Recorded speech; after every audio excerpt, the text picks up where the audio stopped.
The Forgotten Lullaby. Chapter 1. The Melodic Secret.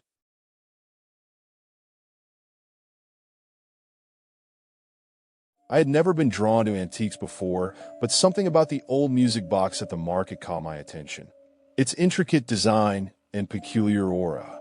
It felt as though time had stood still for it since the day it was crafted.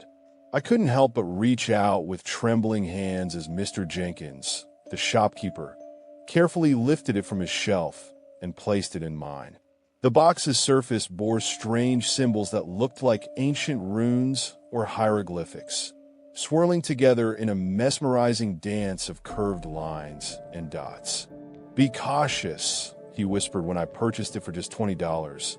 "This one has an ethereal energy to it." His words carried no weight as the music box seemed insignificant amidst the dusty trinkets surrounding us. Little did I know how wrong that was.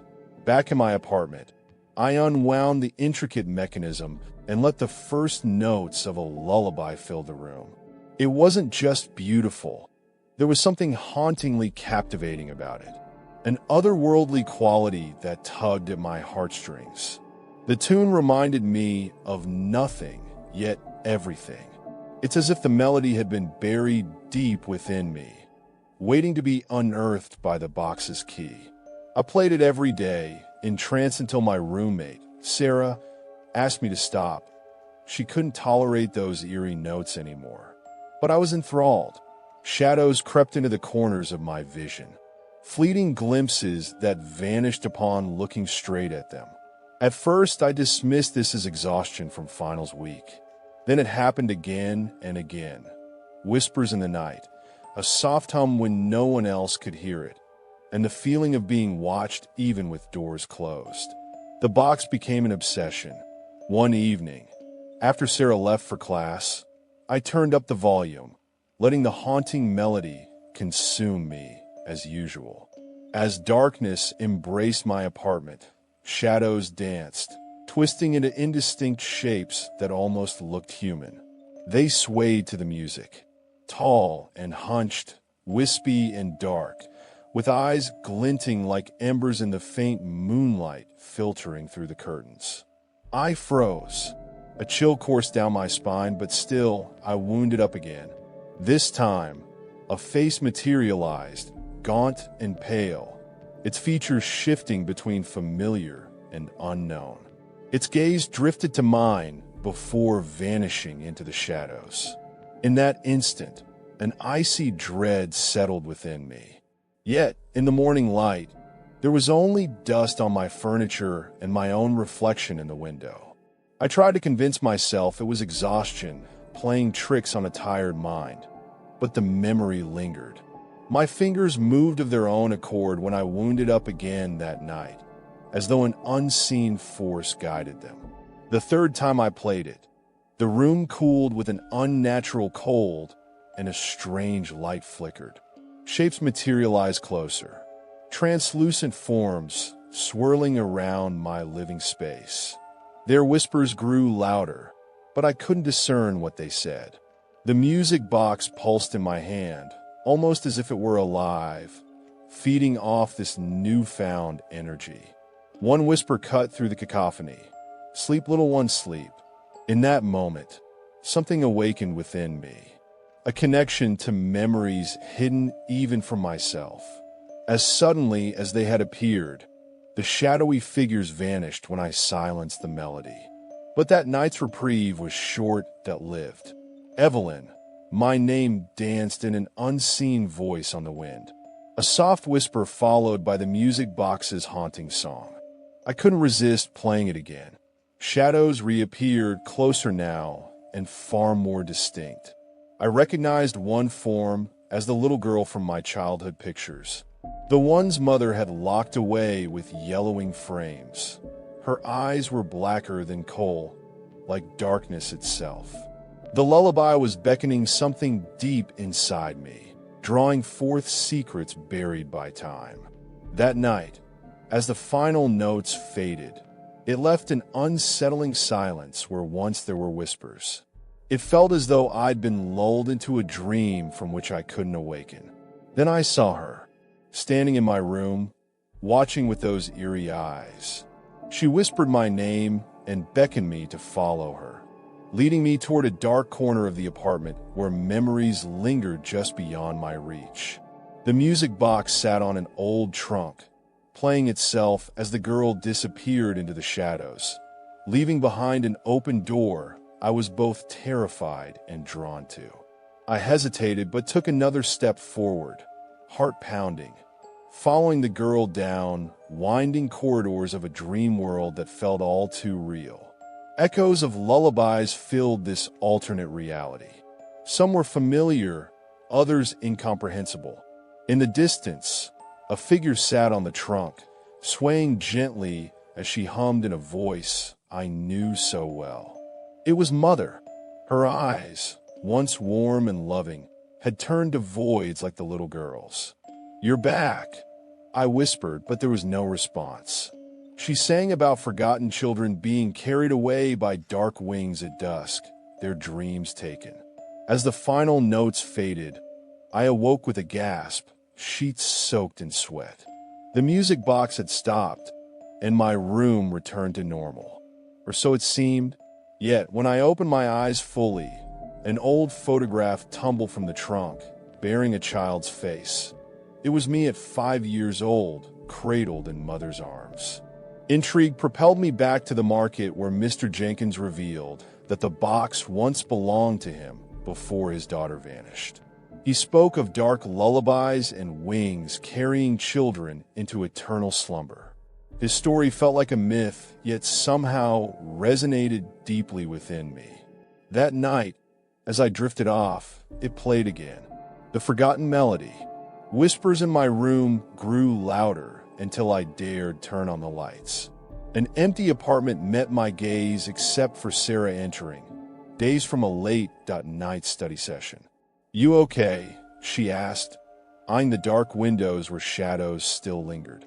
"Never better," I replied nonchalantly, but couldn't shake off an uncanny sense of familiarity with these strange occurrences. It played again when I drifted to sleep, and once more in the morning, a symphony of forgotten dreams and lost children.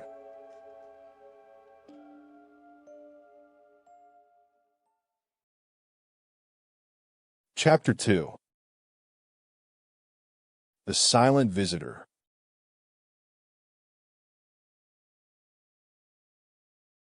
Sarah found me sitting on my bed, staring at the music box, tears streaming down my face. She'd never seen me cry so much. "Evelyn, you're losing it," she said firmly as I played it once more. Shadows swirled closer, their forms solidifying into a figure. Mother from the photograph. It was not just an apparition. It spoke of wings taking children and dark sleep. For the first time, the tune began with a jolt, like an old mechanism stirring from slumber. I had to share this with someone. Sarah listened wide, eyed as I recounted Mr. Jenkins' tale, her expression torn between disbelief and concern. "That damn music box is haunted," she said when I finished. "It's gotta go." But despite the warnings, something inside me yearned for more. There was a hidden door within myself the lullabies awakened. It called out with an irresistible allure. Sarah insisted on taking it that morning. As we left, the song played once last time before falling silent, like a lid closing on secrets I couldn't face. But when she touched it, her screams broke through my apartment and shattered the glass between our rooms. Broken shards crunched underfoot as Sarah entered with a look of terror in her eyes. "Your mother?" She gasped at something behind me. Mother stood tall in my room, now tangible. Not a shadow, but flesh and bone. In a daze, I approached. Her hands beckoned, leading me to the music box that had turned into an open book. Its pages revealed our story. Wings waiting on moonless nights, darkness claiming children. A note slipped from its cover. "Remember them."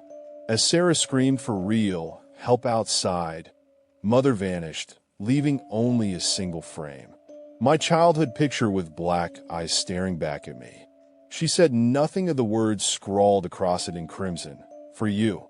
Night fell, and I clutched that music box to my chest as dreams overwhelmed me. A chorus of forgotten lullabies and the children they claimed. The song reverberated within me like an awakening force, revealing hidden rooms deep inside where night tethers waited. In dreamtime, Mother spoke, "Sleep, little one, sleep forever." Her words carried beyond the veil. I felt wings embrace my chest as if darkness sought to take possession of what remained asleep within. A face I'd never seen in dreams leaned down, a child's face with eyes that weren't quite human. Another version of myself? The song ended. Groggy. I woke to find Sarah, frantic from the broken glass and blood on my hands. Crimson words smeared across my chest. No memory could have prepared me for what lay buried in the forgotten places within.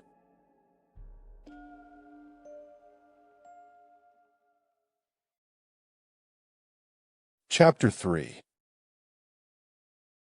The Forgotten Chorus.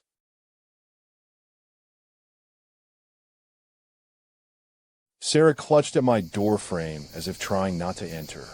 "The girl's dead," she said. I brushed her off. Mother sat on a nearby trunk, her eyes burning with an unearthly hunger. "Sleep, little one, sleep forever."